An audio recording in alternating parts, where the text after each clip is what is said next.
ओम नमः शिवाय गुरवे सच्चिदानंदमूर्तये निष्प्रपंचाय शांताय निरालंबाय तेजसे। हरिओम प्रभु जी। आज के इस अध्यात्म परिषद में आप सबका स्वागत है। आज अपरोक्षानुभूति, पहले मंगलाचरण का पाठ करेंगे और फिर 23, 24 और 25वें श्लोक का पाठ करके उसको समझने का प्रयास करेंगे। ओम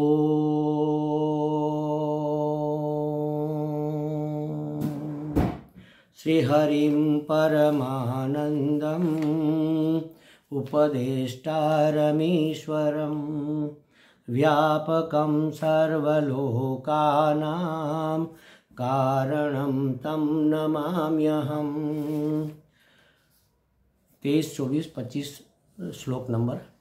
देहोऽहमित्यहं मूढः धृत्वा तिष्ठत्यहो जनः माययामित्यपि ज्ञात्वा घटद्रष्टेव सर्वदा ब्रह्मैवाहं समशान्तः सच्चिदानन्दलक्षणः नाहं देहो यसद्रूपः ज्ञानमित्युच्यते बुधः निर्विकारो निराकारः निरवद्योऽहमव्ययः नाहं देहो ह्यसद्रूपः ज्ञानमित्युच्यते बुधः। एक बीच में रह गया 24वां। ब्रह्मैवाहं समशान्तः सच्चिदानन्दलक्षणः नाहं देहो ह्यसद्रूपः ज्ञानमित्युच्यते बुधः। तो क्या कहते हैं कि देह और आत्मा में क्या भेद है, इसको बता रहे हैं।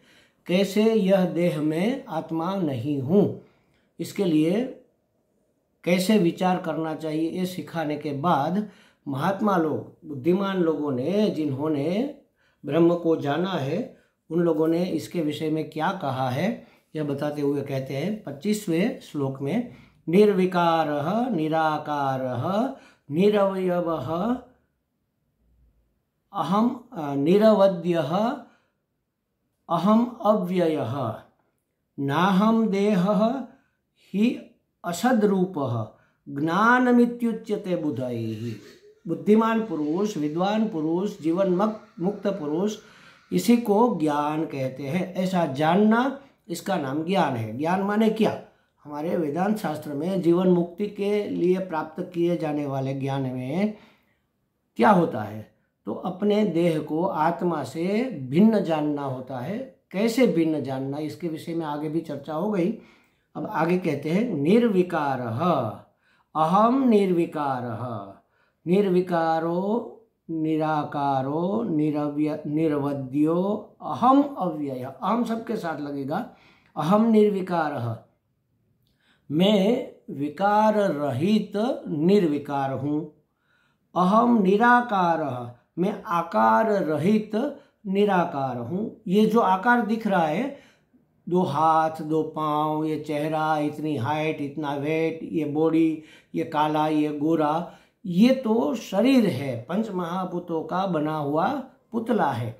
यह मैं नहीं हूँ। मैं आकार को धारण करने वाला अनंत चैतन्य ने इस आकार को धारण किया, जिसके कारण हमने अपने आप को, अनंत चैतन्य को परिच्छिन्न चैतन्य मान लिया, इसलिए आत्मा को जीव मान लिया।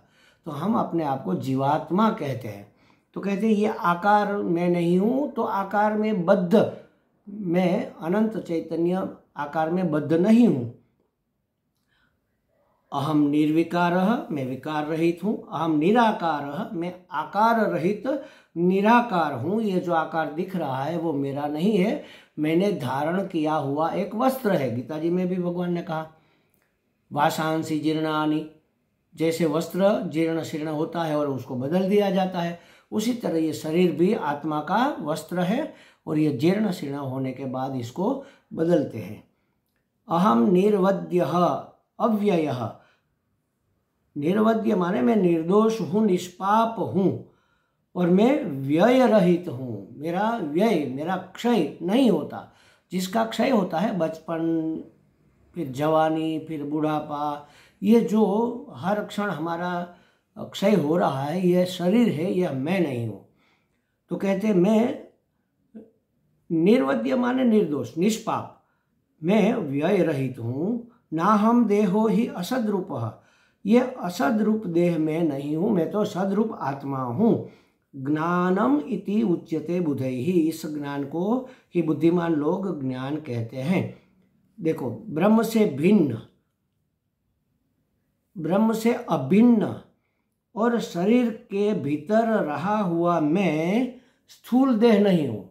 ब्रह्म से अभिन्न हूँ माने मैं ही ब्रह्म हूँ, और इस शरीर आदि के भीतर, ये आदि माने ये स्थूल शरीर, सूक्ष्म शरीर, जो भी शरीर है, हमारे 3 शरीर माने जाते हैं, स्थूल, सूक्ष्म और कारण शरीर।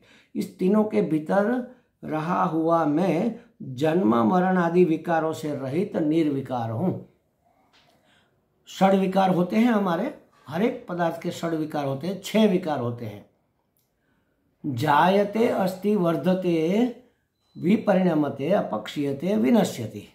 जायते पैदा होता है, निर्माण होता है, फिर अस्ति माने वो रहता है, टिकता है। जायते अस्ति वर्धते, फिर उसमें वृद्धि होती है, समय का व्यय होता है। जैसे सजीव है तो उसमें बढ़ोतरी होती है, पौधा है तो फिर वह वृक्ष बनता है, बच्चा है तो फिर मनुष्य बनता है, बछड़ा है तो फिर गाय या बैल बनता है, उसी तरह उसकी वृद्धि होती है। अस्ति जायते अस्ति वर्धते, बढ़ता है। विपरिणमते, उसका विपरिणाम होता है, जो बनने के लिए पैदा हुआ था वो बनकर रहता है और फिर विपरीत होने लगता है, माने क्षय होने लगता है। अपक्षीयते, उसका क्षय होता है, और अंत तो गत्वा विनश्यति, उसका नाश हो जाता है। किसका ये सब हुआ? आगे और पीछे, पहला और अंतिम बोल दो, जन्म और मृत्यु। तो बीच में बाकी के सब विकार आ गए। जन्म, जन्म के बाद टिकना, टिकने के बाद बढ़ना, बढ़ने के बाद विपरिणमित होना, विपरिणमित होने के बाद फिर क्षय होना, और क्षय के बाद विनाश माने मृत्यु। तो जन्म मरण आदि विकारों से रहित निर्विकार ब्रह्म में हूँ। ये विकारों वाला जो देहादि दिख रहा है, देहादि संघात, यह मैं नहीं हूँ। पूरा संघात विकार वाला है। ये स्थूल शरीर में विकार है, ये घिसता जाता है, विकृत होता जाता है, सुंदर है तो असुंदर भी हो जाता है, झुर्रियाँ पड़ जाती है, बाल सफ़ेद हो जाते हैं। भजगोविंदम में शंकराचार्य जी ने कहा, अंगम गलितम पलितम मुंडम, अंग गलित हो जाता है, ये मुंड माने सर सफ़ेद हो जाते हैं, बाल, मुंह में दांत नहीं रहते। ये तो विकार शरीर में होते रहते हैं। लेकिन सिर्फ शरीर में नहीं, शरीर में रही हुई इंद्रियों में भी विकार होते हैं। आँख से दिखना कम हो जाता है, कान से सुनना कम हो जाता है, कभी कभी बंद भी हो जाता है, मुंह से दांत निकल जाते हैं, हाथ पांव कांपने लगते हैं, खड़ा भी नहीं रहा जा सकता लाठी के बिना, चल सकना तो बड़ा मुश्किल हो जाता है, उठना बैठना भी दिक्कत वाला हो जाता है। तो ये पूरा इंद्रियों में भी विकार हो जाता है, मन भी उचाट हो जाता है, बुद्धि भी बार बार भूल जाती है, स्मरण नहीं रहता, तो अपनी विद्वता धरी की धरी रह जाती है। तो इस तरह से मन, बुद्धि, चित्त, अहंकार, इंद्रिया, कर्मेंद्रिया, ज्ञानेंद्रिया और यह शरीर सब मिलाकर कहते हैं शरीर संघात। तो ये शरीर संघात, पूरा का पूरा शरीर संघात या एक एक करके भी मैं नहीं हूँ। जन्म मृत्यु से रहित मैं हूँ। विकार किस में होते हैं? शरीर संघात में। तो मैं शरीर संघात को धारण करने वाला, उससे भिन्न मैं तो निर्विकार हूँ। देह आदि के आकारों से रहित मैं निराकार हूँ। आकार तो देह इत्यादि का होता है, इंद्रियों का होता है। जैसे इंद्रियों के गोलक का समझो, आँख है तो हम कहते हैं कि ये पद्म पंखुड़ी जैसी आँख है आपकी, गुलाब के फूल जैसे गाल है आपके, काले घने बाल है, ये सब हम उदाहरण उपमा देते हैं। तो ये आकार किसका है? ये तो शरीर आदि का आकार है, शरीर संघात का आकार है। इन सभी आकारों से रहित मैं निराकार हूँ। निराकार हूँ माने का उसका मतलब ये नहीं कि कोई आकार नहीं है। निराकार का मतलब ये कि कोई निश्चित आकार में वह बद्ध नहीं है, जिसमें भी ढाल दिया जाए वो ढल जाता है, उसी आकार का हो जाता है। चैतन्य किस आकार का है? अनंत चैतन्य, अनंत ब्रह्म, परब्रह्म किस आकार का है? तो जैसे पानी किसका कोई आकार नहीं होता, पानी को गिलास में डालो वैसा हो जाता है, कटोरी में डालो तो कटोरी जैसा आकार धारण करता है, और नीचे डालो तो रेला चल पड़ता है, रस्सी जैसा आकार धारण कर लेता है। उसी तरह अनंत चैतन्य अगर इस मनुष्य देह में अभिव्यक्त हुआ तो मनुष्य के आकार का हो गया, पशु देह में अभिव्यक्त हुआ तो पशु के आकार का हो गया, चींटी इत्यादि कीट पतंग में अभिव्यक्त हुआ तो वैसा हो गया, उतना और वैसा। तो उसका अपना एक कोई निश्चित आकार नहीं है, माने वह किसी आकार की मर्यादा में बद्ध नहीं है। कौन? अनंत चैतन्य। और वह मैं हूँ। तो मैं निराकार हूँ, आकारों से रहित निराकार हूँ। स्थूल शरीर के वात पित्त आदि दोष से मैं रहित हूँ। वात पित्त आदि दोष या सूक्ष्म शरीर के काम क्रोध आदि दोष किसके हैं? ये स्थूल शरीर के, और ये सूक्ष्म शरीर के ये दोष है। स्थूल शरीर में वात पित्त कफ के दोष लगे रहते हैं, जिसको हम बीमारी कहते हैं। और सूक्ष्म शरीर में काम क्रोध लोभ मोह मद मत्सर दंभ इत्यादि दोष रहते हैं। तो इन दोषों से रहित मैं निर्दोष हूँ, इन सभी दोषों से मैं निर्दोष हूँ। और अंतःकरण के जो दोष होते हैं उसको पाप कहते हैं, तो इस पाप से रहित मैं निष्पाप हूँ। स्थूल शरीर के दोषों से रहित, सूक्ष्म शरीर के दोषों से रहित निष्पाप और निर्दोष मैं हूँ। और इसलिए तीनों ताप से मैं रहित हूँ। आध्यात्मिक, आदि भौतिक और आदि दैविक, ये तीन प्रकार के ताप, ये कष्ट हमारे जीवन में आते हैं। स्थूल शरीर में जो आता है उसको रोग इत्यादि कहते हैं, उसको कष्ट कहते हैं, वह दुख है, दुखद है। तो ये स्थूल शरीर में होने वाले, सूक्ष्म शरीर में होने वाले विकार मैं नहीं, मेरे नहीं है, या तो यह विकार रूप में मैं नहीं हूँ। तो आध्यात्मिक, आदि भौतिक, आसपास में जो दिक्कतें आती है उसके कारण हमें जो ताप होता है, जो डिस्टर्बेंस होता है, या दैवी आपत्ति के कारण जो हमें दुख होता है, जैसे बारिश बहुत ज़्यादा हो गई, धरती कंप हो गया, ओले पड़ गए, या साइक्लोन आ गया, ये सब दुख हमारे जीवन में आते हैं।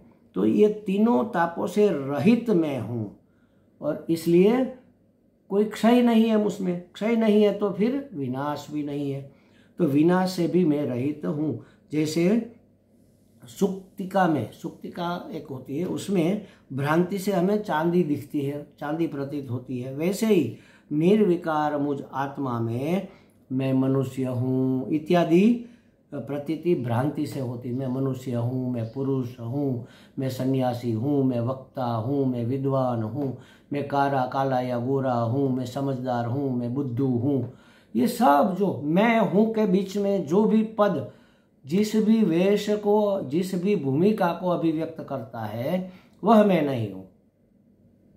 वह कर्ता हो बनता है उस, वह पद जिस जो बीच में आता है। जैसे समझो मैंने कहा मैं कर्ता हूँ, ऐसा तो मैं नहीं कहता, लेकिन मैं कहता मैं वक्ता हूँ।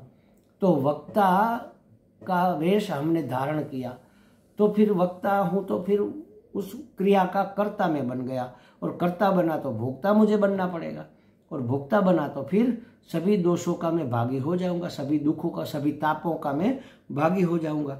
तो कहते हैं कि निर्विकार आत्मा में मनुष्य हूँ, ऐसी प्रतीति हमें भ्रांति से होती थी। वास्तव में मनुष्य शरीर मेरा वस्त्र है, उसको मैंने धारण किया है।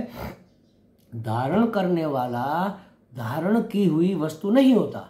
जैसे मैंने ये वस्त्र धारण किया है तो ये वस्त्र मैं नहीं हूँ, ये भ्रांति से लगता है कि यह मैं हूँ। वास्तव में असद्रूप देह में नहीं हूँ। ये देह तो कैसा है? सद्रूप नहीं है, असद्रूप है।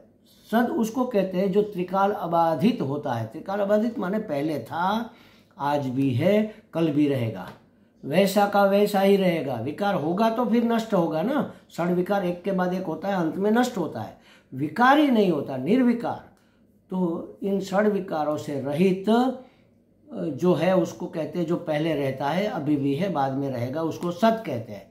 लेकिन ये शरीर, मन, बुद्धि, ये इंद्रियां, ये शरीर संघात पूरा, ये पहले नहीं था, जन्म से पहले कुछ नहीं था।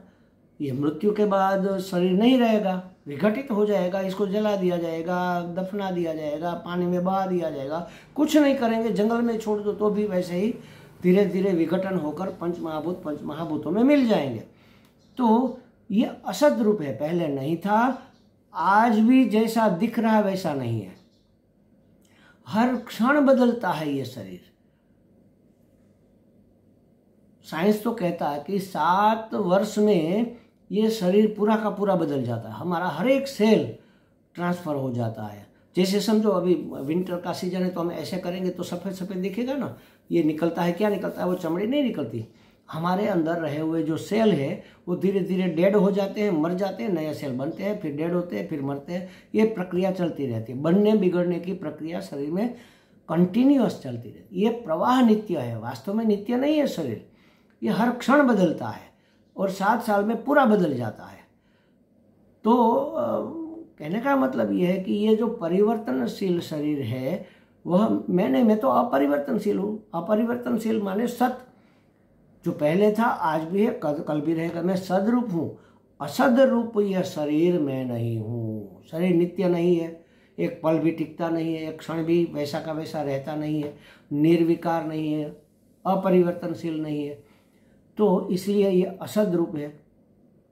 असद रूप शरीर में नहीं हूँ, मैं तो सदरूप आत्मा हूँ। इस तरह के ज्ञान को प्रबुद्ध लोग ज्ञान मानते हैं। प्रबुद्ध लोग माने ज्ञानी पुरुष, जो महात्मा लोग हैं, जिन्होंने अपने आप का साक्षात्कार किया है, वह ऐसा मानते हैं। जीव से ब्रह्म अभिन्न है, जगत से ब्रह्म अनन्य है। तो इस तरह की समझ को प्राप्त कर लेने वाले को कहते हैं विद्वान। तो विद्वान पुरुष इस प्रकार के ज्ञान को ही ज्ञान मानते हैं। यह स्वस्वरूप का ज्ञान है, अपना ज्ञान है। देखो, इस जगत में 3 प्रकार से हमें ज्ञान प्राप्त करना होता है। एक तो मैं शुरू में ही आ गया ना, तीनों चीज 13वें या 14वें श्लोक में आ गई कि हमें कौन सा ज्ञान प्राप्त करना है, किस चीज़ का। तो अपना अहम का, को हम करके आया था, मैं कौन हूँ। तो जीव, मैं माने जीव, जिसको हम अभी जीवात्मा मानते हैं, वह वास्तव में मैं कौन हूँ। और ये जगत क्या है, ये जगत क्या है। और जीव और जगत को चलाने वाला, उसका उत्पत्ति, स्थिति और विलय करने वाला जगदीश, जगत का इसका ईशन करने वाला जगदीश, वह कौन है और कैसे इस जगत को बनाया। 2 ही चीज है इस दुनिया में, अहम माने मैं और इदम माने मैं से जो भिन्न है वह सब। तो जगदीश तीसरा कैसे हो गया, तो कहते हैं कि वह मैं ही हूँ, अहम ब्रह्मास्मि, मैं ही ब्रह्म हूँ। लेकिन इस शरीर में मर्यादित अपने आप को परिच्छिन्न मानकर हमने अपने आप को जीवात्मा मान लिया है। वास्तव में अहम ब्रह्मास्मि, मैं तो ब्रह्म हूँ, अनंत चैतन्य हूँ। इस शरीर में अभिव्यक्त हुआ तो हमने इतना ही मान लिया। जैसे आकाश अनंत है, लेकिन घड़े के अंदर अभिव्यक्त आकाश को लगता है कि मैं तो इतना ही हूँ, इसलिए उसने अपने आप को घटाकाश मान लिया। उसी तरह हमने अपने आप को जीवात्मा मान लिया। तो इस जीव का, इस जगत का और जगदीश का ज्ञान प्राप्त करना ही ज्ञान कहलाता है। बुद्ध पुरुषों ने, प्रबुद्ध पुरुषों ने इसी को इसी को ज्ञान कहा है। ऐसा ज्ञान प्राप्त करके क्या होगा, ऐसा ज्ञान प्राप्त करके हम तीनों तापों से मुक्त हो जाएंगे। आध्यात्मिक, आधि भौतिक और आधि दैविक, 3 प्रकार के ताप से हमें मुक्ति मिल जाएगी। सभी बंधनों से हम मुक्त हो जाएंगे। बंधन दिखते नहीं, लेकिन जो परवस्था है ना, पराधीनता ही बंधन है। जो करना है वो कर नहीं सकते, जो नहीं करना है वो करना पड़ता है, जो चाहते हैं वो मिलता नहीं है, जो मिलता है वह चाहते नहीं है, जबरदस्ती उसको प्राप्त स्वीकार करना पड़ता है।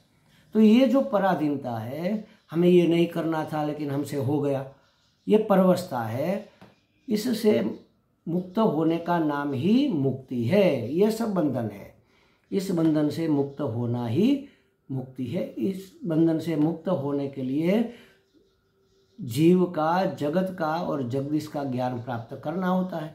तो यह मैं जीव क्या हूँ, जीवात्मा जिसको मैं कहता हूँ, वास्तव में वह मैं ये शरीर संघात नहीं हूँ, इससे विलक्षण सदरूप आत्मा मैं हूँ। ऐसी इसमें समझ हमें बताई जा रही है। इसके विषय में और भी चर्चा करेंगे। ओम पूर्णमदः पूर्णमिदं पूर्णात् पूर्णमुदच्यते पूर्णस्य पूर्णमादाय पूर्णमेवावशिष्यते। ओम शांति शांति शांति। हरि ओम। श्री गुरुभ्यो नमः। हरि ओम।